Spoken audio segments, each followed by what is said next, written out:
ED కార్యాలయం ముందు కాంగ్రెస్ భారీ ధర్నా. నేషనల్ హెరాల్డ్ అంశంపై నేడు దేశవ్యాప్తంగా ధర్నాలకు పిలుపునిచ్చిన కాంగ్రెస్.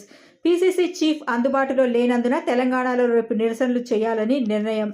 పీసీసీ చీఫ్ లేకపోయినా కాంగ్రెస్ పిలుపు మేరకు ధర్నా చేస్తానంటున్న సీనియర్ నేత వీహెచ్. ఈడీ కార్యాలయం ముందు బైఠాయించిన వీహెచ్.